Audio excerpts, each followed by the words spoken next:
actually going to start with one called Untangling Love and then do the dream catcher.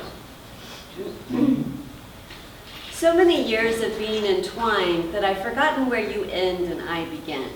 So I work, sweat dripping as I loosen the threads like spiraling tendrils, wound snug around my thoughts and feelings until they've strangled the life out of the plant they once clung to, leaving no room to grow. Deep impressions engraved in the skin like fingerprints, a scar. I breathe into them, hammer out the dents until they pop back out to the surface and blink stunned in the blare of sunshine. It's dangerous work though, uncoiling a spring under years of pressure. They can pop off like firecrackers and blind an eye. As I carefully untie the binds, they snap and curl like a whip. And as I toil in the heat, dangling strands still snag. An unexpected yank on one can still send me spinning into a nosedive like a tangled kite.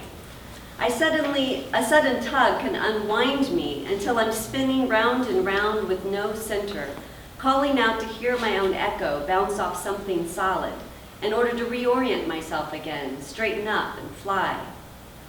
Tentatively though, I send out feelers into new soil, take a deep breath and tear off the Band-Aid, pulling up old roots and shaking off the earth, dedicate myself to rip off any dead weight, leaves crispy, brown, and brittle down the fence line, off shoots from a severed vine. But I dream of green shoots pushing through soil, the hopeful unfurling of new life. So I return to the struggle over and over, a labor of true love, self-love, deep and expanding, light rising out of a well, shining warm and cozy, a beacon towards home. Yeah. Dreamcatcher. The other night at the shaman circle, we all held pieces of string. 40 strangers in a circle, eyes gently closed, as silent helpers skid about the room, looping and tying our strands together into an elaborate web. They told us to hold tightly, and the occasional tug pulled at my fingers as I journeyed inside my own thoughts, reminding me not to forget the work happening all around. My body still present and intricately related in an organic, complex lattice work, even while my mind wandered through space and time. When I opened my eyes, there it was, the intangible made visible. We were all holding pieces of the larger puzzle, each responsible for suspending its shape in air.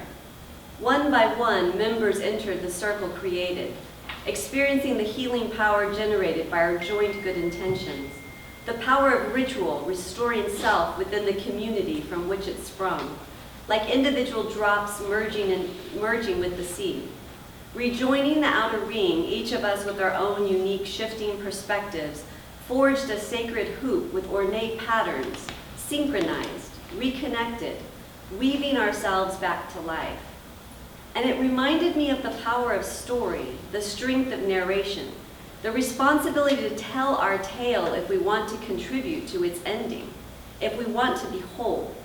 And sometimes that means eating part of the web where it has been broken or torn, realizing we have the ability to mend, spinning it mysteriously back out of our inviolable core.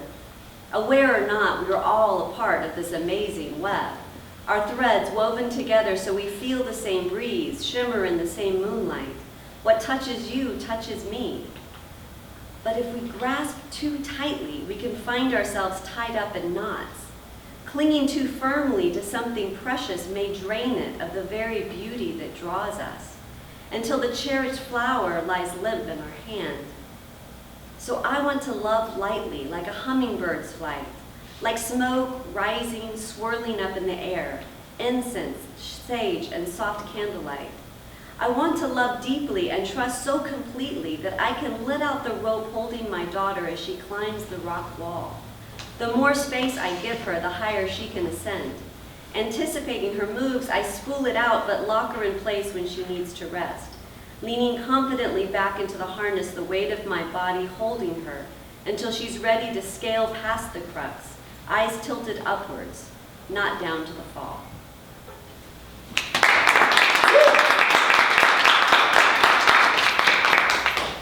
All right, next up,